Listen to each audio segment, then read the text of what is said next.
Namaste. Today, in our episode, we are going to discuss a word, how it can impact the other words by adding a suffix or prefix. The word remains as it is, but by adding a prefix, a small letter or two letters before the word, it will change completely the meaning of the words. In the same way, if we add one or two letters after the word, then also the word changes its meaning totally and creates a new word with perfection. So, let us discuss the beauty of the Telugu language. Not only the beauty, the brain of the Telugu language, how it can just change its form and creating the meaning and in creating a new word in such a beautiful way. Come on, please come and join with us. నమస్తే.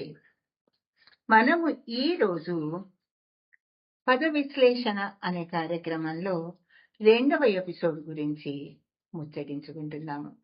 మనము నవ్వు అనే పదాన్ని మూల పదంగా తీసుకుని కిందటి మొదటి ఎపిసోడ్లో ఆ నవ్వు అనే పదం ఏ విధంగా మారుతుంది, దాని ముందర కొన్ని ఉపసర్గలని పదాలను చేరిస్తే ఏ విధంగా మారుతుంది, అదే విధంగా ప్రత్యయాలను చేరిస్తే కూడా ఏ విధంగా మారుతుంది అనే విషయాలని ముచ్చటించుకుంటూ చాలా చలనచిత్ర గీతాలని ఆధారం చేసుకున్నాము.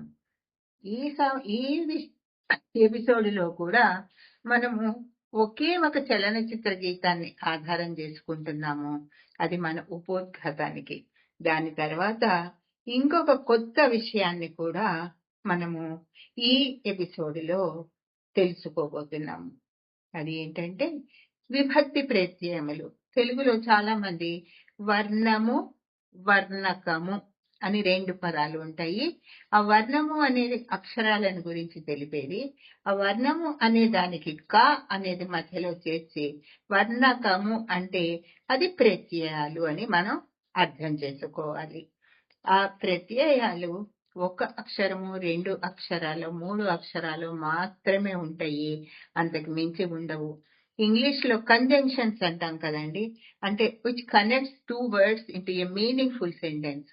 అది స్మాల్ గా చిన్నగా ఉంటుంది, కానీ ఆ 2 పదాలకి మధ్య వారధిలాగా ఉండి ఆ వాక్య నిర్మాణంలో ప్రధాన పాత్రని వహిస్తుంది. అదేవిధంగా ఇక్కడ మనము ఈ రోజు మాట్లాడుకునే మూల పదానికి ఏ విధంగా ప్రత్యయాలను చేర్చి కొత్త రకమైన అర్థాన్ని, ఆ పదము యొక్క అర్థాన్ని సంపూర్ణంగా తెలుసుకోగలుగుతాము. ఆ పదము ఏ సందర్భంలో వాడబడుతోంది, ఎవరి చేత వాడబడుతోంది, ఎందుకు వాడబడుతోంది, ఎలా వాడబడుతోంది అనే విషయాలను కూడా మనం గమనించగలము. అదేవిధంగా పదము చివర మనం అనుకున్నాం కదండి, వేరే అక్షరాలు, అవి విభక్తి ప్రత్యయాలు కావక్కర్లేదు, వేరే అక్షరం చేరిస్తే ఆ పదము ఏకంగా తన స్వభావాన్ని, స్వరూపాన్ని మార్చుకుని ఏ విధంగా తెలుగు భాషా పద విస్తరణలో ప్రముఖమైన పాత్రని వహిస్తుంది. ఇక్కడ మూల పదం ఒకటి ఉంటుంది. ఆ మూల పదానికి ముందర చేర్చే వాటిని మనం ఉపసర్గలు అంటున్నాము. ఆ మూల పదము కొన్ని ఉపసర్గల్ని తనతో కలుపుకొని కొత్త రూపాన్ని సంతరించుకొని కొత్త అర్థాన్ని మనకి అందజేస్తుంది. అదే విధంగా తన తరువాత మూల పదాన్ని తర్వాత, అంటే దాని పక్కన వెనక అని కూడా కొందరు అంటారు, అక్కడ కొన్ని ప్రత్యయాలు, కొన్ని అక్షరాలను చేర్చుకొని ఆ పదము యొక్క అర్థాన్ని సంపూర్ణ చేస్తుంది. అదే కాకుండా ప్రత్యయము కాని వర్ణమాలలో గుణింతాలతో కూడినవి కానీ, ఒత్తులతో కూడినవి కానీ ఏదైనా కూడా ఒక అక్షరం వచ్చి చేరి ఆ పదం యొక్క అర్థాన్ని మరో కొత్త కోణంలో మనకి తెలుసుకునేటట్టుగా చేస్తోంది. అదేంటో చూద్దాము రండి. నేను ఇక్కడ 2 వాక్యాలను రాస్తాను. బడిలో ఏముంది బాబు, గుడిలోనే ఉంది. గుడిలో ఏముంది బాబు, బడిలోనే ఉంది. ఇది మేము కాలేజీ డేస్ లో ఉన్నప్పుడు వచ్చిన బుద్ధిమంతుడు అనే ఒక చలనచిత్రంలోని పాట. ఇందులో ఇద్దరు అన్నదమ్ములు ఉంటారు. ఒకళ్ళు మాధవ సేవే శ్రేయస్కరము అని ఎప్పుడూ కూడా భగవంతుని కొలవటంలోనే నిమగ్నులై ఉంటారు. అతని తమ్ముడు మానవ సేవ చాలా ముఖ్యమైనది, మానవ సేవయే మాధవ సేవ అనే సిద్ధాంతాన్ని నమ్ముకుని ఉంటారు. వాళ్ళిద్దరూ కూడా ఒక ఆయన గుడి చాలా ముఖ్యం, గుడే కావాలి, దేవుడు చూస్తేనే కదా బడి వచ్చేది అని అంటే, బడి సరిగ్గా ఉంటే అందులో దేవుడు వచ్చేస్తాడు అని చాలా చక్కగా రాశారు ఆ గేయ రచయిత. ఇప్పుడు నేను ఇంతకీ గుడి బడి అనేది ఎందుకు అంటున్నానో మీరు గమనించేస్తూ ఉంటారు. అదేనండి, ఈనాటి మూల పదము బడి. ఈ బడి కొన్ని ఉపసర్గలు చేర్చి కొత్త పదాలను తయారు చేసి వాటి అర్థాలు ఎలా ఉంటాయి, అదే విధంగా కొన్ని ప్రత్యయాలను చేర్చి కూడా కొత్త పదం ఏ విధంగా ఆవిర్భవిస్తుంది అనే వాటిని మనము గమనిద్దాము. రండి, ఇక్కడ ఉపసర్గలను చేర్చిన దాంట్లో ఉంటే మనం చాలా పదాలు ఉన్నాయండి. తెలుగు తల్లి పదాలని ఎలా లెక్క పెట్టగలమండి? మన వల్ల అయ్యే పనినా? కాబట్టి మచ్చుకి 4 పదాలను తీసుకుని వాటి యొక్క అర్థాన్ని ఈ బడి అనే మూల పదము ఏ విధంగా మార్చేస్తోంది అనే విషయాన్ని గమనించే ప్రయత్నం చేద్దాం. ఇక్కడ ఉన్న మొదటి పదము రాబడి. ఈ బడి వరకు అదే విధంగా ఉంది, దీని ముందు రా అనేది వచ్చింది. రాబడి అనే దానికి ఆదాయము అనే అర్థం వస్తుంది. బడి అనే పదము, బడి అనే మూల పదము రా అనే ఉపసర్గని తన ముందు చేర్చుకుని రాబడి అనే కొత్త పదంగా తయారయ్యి ఆదాయము అనే అర్థాన్ని మనకి అందజేస్తుంది. అదేవిధంగా రెండోదైన పలుకుబడి.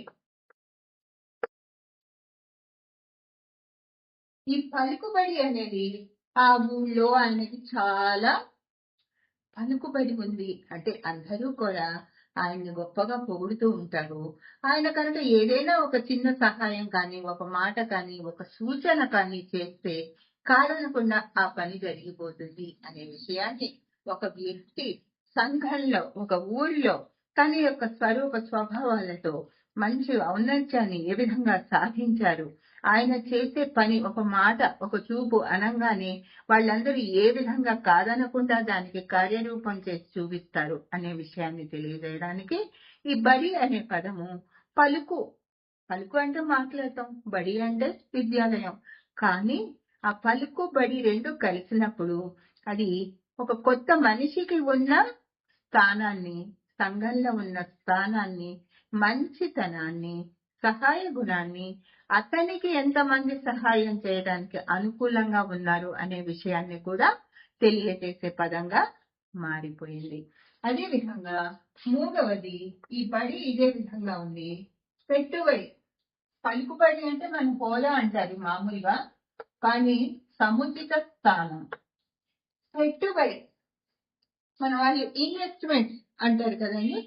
అంటే ఏదైనా ఒక వ్యాపారాన్ని కానీ, ఒక సంస్థని కానీ, ఒక విధానాన్ని కానీ స్థాపించే ముందు దానికి కొంచెం మనం ప్రథమంగా ఇనీషియల్ ఇన్వెస్ట్మెంట్ అంటారు కదండి. ఆ ప్రథమంగా పెట్టే ఒక దాని గురించి మనం కేటాయించి ఇచ్చే ధనం కానీ, మన వనరులు కానీ, ఏదైనా తెలివితేటలు కానీ అవన్నీ కూడా పెట్టుబడి. కొంతమంది అంటారు మా దగ్గర డబ్బు లేదండి, మాకు ఉన్న ఈ ఆలోచన శక్తియే పెట్టుబడి. కొందరేమంటారు మా వాక్చాతుర్యమే పెట్టుబడి. కొందరేమంటారు మా దీక్ష, మా శ్రమ పెట్టుబడి. అంటే దానికి మనం ముందు ఒక చెట్టును పాతాలంటే ఆ నేలను సుక్షేత్రంగా చేసి, దానిలో అంత ఎరువులు వేసి, నీరు వచ్చేట్టుగా చేసి, ఎండని సూర్యరశ్మిని గ్రహించేట్టుగా చేసి, అక్కడ విత్తనం కనుక నాటితే ఆ చెట్టు ఎంత చక్కగా వస్తుంది. దాని ముందు మనం చేయాల్సిన వాటన్నిటిని, అది కూడా కార్యరూపంలో పెట్టుబడి. ఈ విధంగా మనం బడి అనే మూల పదాన్ని తీసుకుని దానికి రా అనే ఒక ఉపసర్గని, పలుకు అనే ఇంకొక ఉపసర్గని, పెట్టు అనే ఇంకో ఉపసర్గని తీసుకుని రాబడి, పలుకుబడి, పెట్టుబడి అనే 3 పదాలని ఇక్కడ మనము గమనిస్తున్నాము. ఈ 3 కూడా నామవాచక పదాలు. అయితే ఈ బడి అనే పదం ఏం చేస్తుందంటే ఒక్కొక్కసారి క్రియాపదాల్లో కూడా మనకి కనిపిస్తూ ఉంటుంది. అది వ్యాకరణ విశేషాల్లో కూడా కావచ్చు. సరళాదేశ సంధి, అనునాసిక సంధి అలా అన్నప్పుడు క చ చ తపల్లో పడి అనే మాట బడిగా మారుతుంది. వ్యాకరణ కార్యం జరిగినప్పుడు పడి బడిగా మారుతుంది. కొన్ని క్రియాపదాల్లో కూడా పనిని తెలియజేసే పదాల్లో కూడా ఈ పడి బడిగా మారిన పదాలు మనం గమనిస్తూనే ఉంటాము. ఆ పదాలే ఇక్కడ మనం చూస్తున్న చొరబడి. కొంతమందికి చాలా బిడియంగా ఉంటుంది. కొత్త చోటుకి వెళ్తే ఎవరితో మాట్లాడలేరు, ఏది చేయలేరు. వాళ్ళకి అసలు అక్కడ సదుపాయంగా ఉన్నట్టే అనిపించదు. ఎప్పుడెప్పుడు తిరిగి తమ స్థానాలకు వెళ్ళిపోవాలా అనుకుంటారు. కొంతమందికి అలా కాదు. ఎక్కడికి వెళ్ళినా అది వాళ్ళ స్థానంగానే భావిస్తూ, అక్కడున్న వాళ్ళని తన వాళ్ళగానే భావిస్తూ తొందరగా కలిసిపోయారు వీళ్ళు, మన వాళ్ళే అనిపిస్తున్నారు అంటారు. వాళ్ళది చొరబడి అంటే ఆ పరిస్థితికి వాళ్ళు అనుకూలంగా తమని తాము మలుచుకుంటారు. అది చొరబడి అనే ఒక క్రియాపదం. ఈ బడి అనే దానికి ఈ చొర అనే ఒక ఉపసర్గ వచ్చి ఆ వ్యక్తి యొక్క స్వభావాన్ని తెలియజేస్తుంది. తడబడి కొంతమందికి అన్ని జవాబులు వచ్చినా ఇంటర్వ్యూల్లో ఎవరైనా వచ్చినప్పుడు ఆ సమాధానం వాళ్ళకి తెలుసు, వాళ్ళు చక్కగా చెప్పగలరు. కానీ వాళ్ళని చూడంగానే ఒక రకమైన భయము, ఒక రకమైన వణుకు, ఒక రకమైన తడబాటు వస్తుంది. ఆ తడబాటు వచ్చినప్పుడు వాళ్ళని తడబడి అంటారు. అలాగే సరిగ్గా గుర్తించలేక ఒకరిగా అనుకున్నప్పుడు పొరబడి అని కూడా అంటారు. అదే విధంగా నిలబడి. తలబడి అంటే సిద్ధం అవ్వడం. యుద్ధానికి తలబడ్డారు అంటే వాళ్ళు సిద్ధమయ్యారు. అదే విధంగా మూఢనమ్మకాల్లో మనం వింటూ ఉండేది చేతబడి. ఆ చేతబడి అనేది ఎంతవరకు నాకు తెలియదు. నేను దాని గురించి ఎక్కువ మాట్లాడుకోదలుచుకోలేదు కూడా. ఇదే విధంగా మనము ఇక్కడ ఉపసర్గల్ని చేర్చి పదాలను చేస్తే ప్రత్యయాలను చేర్చి ఎలా చేశాము అనేది ఇప్పుడు గమనిద్దాము. మీ అందరికీ తెలుసు, చాలా మందికి తెలుగు వ్యాకరణంతో 10th క్లాస్ వరకు పరిచయం ఉన్నా కూడా ఈ డుమువులు, ప్రథమ విభక్తి, నిన్నుళ్ళన్ కూర్చి గురించి ద్వితీయ విభక్తి, చేతన్ చేన్ తోడంతో ఈ విధంగా వాళ్ళకి విభక్తి ప్రత్యయాలు కంటగా వచ్చే ఉంటాయి. దాన్ని మనం ఇంగ్లీష్ లో కంజంక్షన్స్ అంటున్నాం. కంజంక్షన్స్ ఏం చేస్తున్నాయి? Sitting under the table, sitting on the table, sitting beside the table. ఈ 3 మాటలు కూడా 3 వేరు అర్థాలని ఇస్తున్నాయి. ఇదే విధంగా మన తెలుగులో కూడా ఒక అక్షరం కానీ 2 అక్షరాలు కానీ ఆ పదం యొక్క అర్థాన్ని మనకి సంపూర్ణంగా అర్థమయ్యేట్టుగా చేస్తాయి. అదే ఇక్కడ మనం చూస్తున్న విభక్తులతో కూడిన, విభక్తి ప్రత్యయంతో కూడిన పదాలు. ఈ బడి అనే పదానికి బడికి, రాము బడికి వెళ్ళుచున్నాడు, సీత బడికి వెళ్ళుచున్నది. ఎక్కడికి వెళ్ళుచున్నది అనే ప్రశ్నకి బడికి వెళ్ళుచున్నది అని కి అనే ఈ ప్రత్యయము మనకి స్పష్టతని ఇస్తుంది. ఎక్కడ చదువుకుంటారు? బడిలో చదువుకుంటారు. ఇది కూడా మనకి స్పష్టతనిస్తుంది. చదువుకునేది విద్యాలయము, బడి అని మనకి తెలియజేస్తుంది. అదే విధంగా సాయంత్రం పిల్లలు వచ్చేస్తారు ఇంటికి, బడి నుండి తిరిగి వస్తారు. బడి కొరకు విరాళాలని పోగు చేస్తున్నారు. బడి వలన క్రమశిక్షణ అబ్బుతుంది, విద్యాభ్యాసము సక్రమంగా జరుగుతుంది. ఈ విధంగా బడి అందు ఆటలు ఆడుతారు. ఈ విధంగా ఇవన్నీ కూడా ప్రత్యయాలు. ఇకి, లో, నుండి, వలన, అందు ఇవన్నీ ప్రత్యయాలు.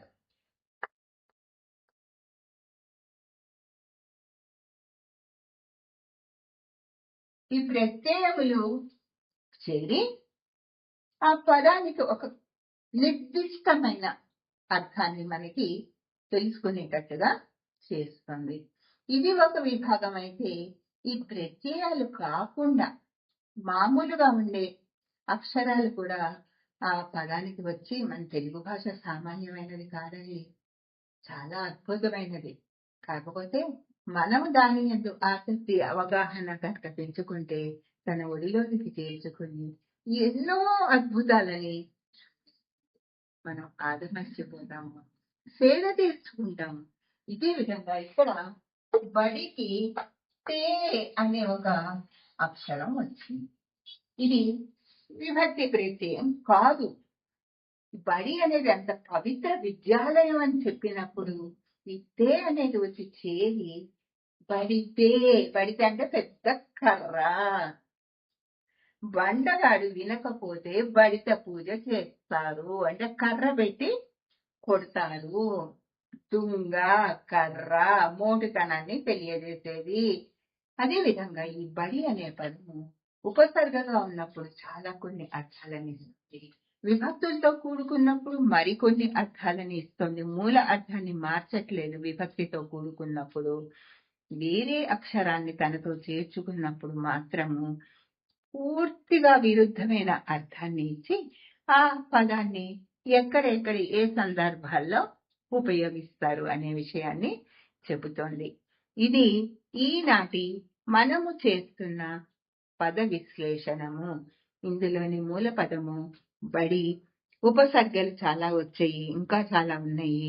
అదే విధంగా ప్రత్యయాలు కూడా వచ్చాయి, కొత్త అక్షరం కూడా వచ్చింది. ఈ విధంగా మనం వీలనన్ని పదాలని తీసుకుని వాటికి ఉపసర్గ ప్రత్యయం చేరిస్తే ఏం ఉపయోగం అని మీరు అడగచ్చు. ఎందుకంటే ఈ ప్రస్తుత పరిస్థితిలో విద్యార్థులందరూ చిన్నటి స్థాయి నుంచి ప్రతి స్థాయిలో కూడా వాళ్ళ పరీక్ష పత్రాల్లో వాళ్ళ యొక్క స్వీయ ప్రతిభా పాఠవాల్ని ప్రదర్శించే అవకాశాన్ని ఇస్తున్నారు. ఒక 4 వాక్యాలు దీని గురించి రాయండి. అదేనండి వ్యాస రచన, ఎస్సే రైటింగ్. రాసినప్పుడు అందులో మనం ఎటువంటి పదాలను వాడుతున్నాము, వాటికి సొబగులు ఉన్నాయా, తెలుగు భాష తన ప్రత్యేకతని చాటి చెప్పుతోందా అనేది మనకి తెలిసినప్పుడు, పదం చదువుతున్నప్పుడు వినసొంపుగా వినిపిస్తుంటే శ్రావ్యంగా, అది రాసిన దాంట్లో అర్థం కూడా చమత్కారంగా కనిపిస్తూ ఉంటే దానికి మించిన ఆనందం ఏముంటుందండి? మనం చేసుకుంటున్న సేవ ఏంటి? అదే తెలుగు పదాలని ఎక్కడ సరిగ్గా మనం ప్రయోగించాలో ఆ విధంగా ప్రయోగించి ఆ తల్లిని పూజించటం. మీరు కాదంటారనే ఉద్దేశంతో నేను ఇప్పటికీ ఈ ఎపిసోడ్ ని ముగిస్తాను. మళ్ళీ వచ్చే ఎపిసోడ్ లో మనము తెలుగు భాష నుడికారాలైన జాతీయాల గురించి ముచ్చడించుకునే ప్రయత్నం చేస్తాను. అదేనండి ఇడియమ్స్ అంటారు కదా, ఆ ఇడియమ్స్ ఏంటి, వాటిల్లో ఉండే విభాగాలు ఏంటి, అవి ఏ ఏ సందర్భాల్లో వాటిని ఉపయోగిస్తామో, అదే కాకుండా ఒకటే విషయాన్ని చెప్పడానికి 2-3 అలాంటి జాతీయాలను మనం ఇదివరకు విని ఉన్నామా అనే విషయాలని సరదాగా, సంతృప్తిగా, సవినయంగా చర్చించుకునే ప్రయత్నం చేద్దాము. ఇప్పటికి ఉంటాను. నమస్తే. జై తెలుగు తల్లి.